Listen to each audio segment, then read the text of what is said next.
নমস্কার, joy to animal, জয় অনুগতি। আমি doctor Ashok Kumar Chatterjee. তথ্য কোনো না কোনো একটি রোগের বিষয় নিয়ে কিছু আলোচনা করি। আজ যে বিষয়টি নিয়ে আলোচনা করব সেটি হলো ভেরিকোজ ভেন। এই ভেরিকোজ ভেন নামটার সঙ্গে আমরা সকলেই কম বেশি পরিচিত। বহু মানুষের, বিশেষত যারা অনেকক্ষণ ধরে দাঁড়িয়ে কাজ করেন, তাদের পায়ের পেছনের দিকে শিরা আঁকা বাঁকা ভাবে ফুলে উঠতে দেখা যায়। একেই ভেরিকোজ ভেন বলা হয়। অনেক সময় এই রোগে আক্রান্ত স্থানে প্রচন্ড ব্যথা করে, পরবর্তীকালে শিরা কেটে গিয়েও রক্তপাত, ঘা হয়ে জীবন দুর্বিষহ হয়ে ওঠে। এমন অবস্থায় পায়ে ইলাস্টিক কম্প্রেশন, মোজা পরা বা বাড়াবাড়ি অবস্থায় সার্জারি করা ছাড়া আধুনিক চিকিৎসা বিজ্ঞানে এই রোগে শুধুমাত্র ওষুধ দিয়ে নিয়ন্ত্রণ করার কোনো পদ্ধতি এখনো পর্যন্ত আবিষ্কার হয়নি। আর যে সার্জারি করলেই যে রোগ আবার ফিরে আসবে না, তার কোনো স্থিরতা বা গ্যারান্টি নেই। অথচ অনেকের ধারণা নেই, প্রাথমিক অবস্থাতে বটে বাড়াবাড়ি রকমের রক্তপাত ও আলসার অবস্থাতে এটা কিন্তু হোমিওপ্যাথি ওষুধে অনেক সময় অনেকটাই নিয়ন্ত্রণ আনা যায় এবং ভালো থাকা যায়। এবার এই ভেরিকোজ ভেন কেন হয়? আগেই এটা ভুলে করা হয়েছে, এটি একটি পায়ের শিরার একটি অসুখ। আমাদের শরীরে সবচেয়ে দীর্ঘ শিরা স্যাপেনাস ভেন পায়ের দিকে দূষিত কার্বন ডাইঅক্সাইড যুক্ত রক্ত শুদ্ধ করার জন্য হাঁটে পাঠিয়ে দেয়। এর জন্য অভিকষ্টের বিরুদ্ধে গিয়ে কাজ করতে হয়। আর সঠিকভাবে এই কাজটি করার জন্য শিরার মধ্যে কতগুলো ভাল্ব থাকে। বিভিন্ন কারণে এই ভাল্বের কার্যকারিতা নষ্ট হয়ে গেলে শিরায় রক্ত জমে বিভিন্ন উপসর্গের সৃষ্টি হয়। কি কি উপসর্গ?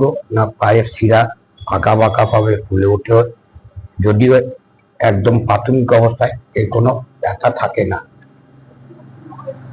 কিছুদিন পর থেকে পাটা ভারী লাগে এবং পায়ে শিরার টান ধরে। বিশেষত ঘুমের সময় বেশি টান ধরে। দীর্ঘক্ষণ দাঁড়িয়ে থাকলে বা বেশি হাঁটাহাঁটি করলে পা বেশি ফুলে যায় এবং প্রচন্ড ব্যথা হয়। বিশ্রাম পেলে ব্যথা ও ফোলা দুটোই কম থাকে। যে অংশে শিরা ফুলে ওঠে, যেখানে একজিমার মতো দেখা যায়, চুলকানি হয়, চিকিৎসার অভাবের সমস্যা বাড়তেই থাকে। পায়ে আলসার বা ঘা হয়ে যায়। বাড়াবাড়ি পর্যায়ে আক্রান্ত শিরা থেকে মাঝে মাঝে রক্তপাত হতে পারে। কাদের বেশি হয়? বংশে কারোর যদি ভেরিকোজ ভেন থাকে। 2 নম্বর হচ্ছে দীর্ঘক্ষণ দাঁড়িয়ে কাজ করলে, যেমন ট্রাফিক পুলিশ, ট্রেনের হকার ইত্যাদি। 3 নম্বর শরীরে ওজন অত্যাধিক বেশি হলে, গর্ভাবস্থায় পেটে টিউমার হলে বা পেটে জল জমলে অনেক সময় বাড়তি উপসর্গ হিসাবে ভেরিকোজ ভেন দেখা যায়। একে বলে সেকেন্ডারি ভেরিকোজ ভেন। এর জন্য কি কি সতর্কতা আপনি অবলম্বন করবেন?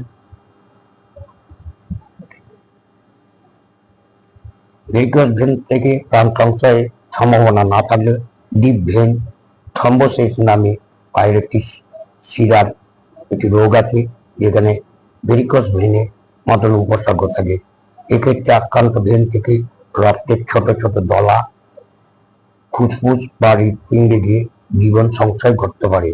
তাই উপরোক্ত রিস্ক ফ্যাক্টরগুলি থাকলে এবং তার সঙ্গে পায়ের শিরা খোলা বা ভারী ভাব সহ কোনো উপসর্গ দেখা দিলে চিকিৎসকের পরামর্শ নিয়ে আল্ট্রাসোনোগ্রাফি ও ভেনোগ্রাম স্টাডি করে রোগ সম্পর্কে নিশ্চিন্ত হয়ে চিকিৎসা শুরু করে দেওয়া উচিত বলে মনে করা হয়। চিকিৎসাকে দীর্ঘদিন একটানা দাঁড়িয়ে থাকা চলবে না। শরীরের ওজন আমাদের নিয়ন্ত্রণ রাখতে হবে। ঘুমের সময় দুটো বালিশের ওপর পা উঁচু করে রেখে শুতে হবে। পায়ে ইলাস্টিক কম্প্রেশন স্টকিং পরা যেতে পারে। নিয়মিত পায়ের এক্সারসাইজ করে পায়ের শিরার রক্ত চলাচলকে সচল রাখতে হবে।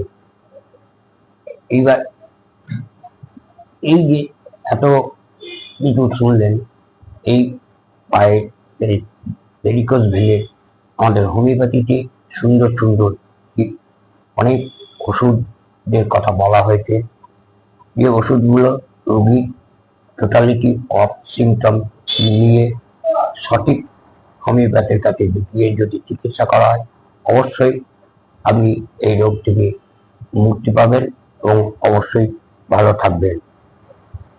তাই আপনাদের কাছে আমার একান্ত অনুরোধ, এই ধরনের সমস্যায় আপনি যদি কোনো হোমিওপ্যাথিক চিকিৎসা করান, তাহলে অবশ্যই উপযুক্ত হোমিওপ্যাথের কাছে যান, যিনি হ্যানিম্যানের নির্দেশিত পথ অনুসরণ করে আপনাকে সঠিক চিকিৎসা দেবে। আজ এই পর্যন্ত। আমার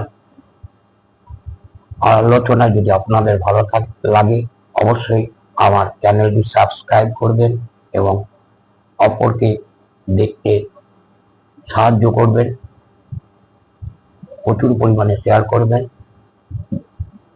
আজ এই পর্যন্ত। সবশেষে হ্যানিম্যানের শ্রীচরণে শতকোটি প্রণাম জানিয়ে আমি এখানেই শেষ করলাম। ভালো থাকবেন। নমস্কার।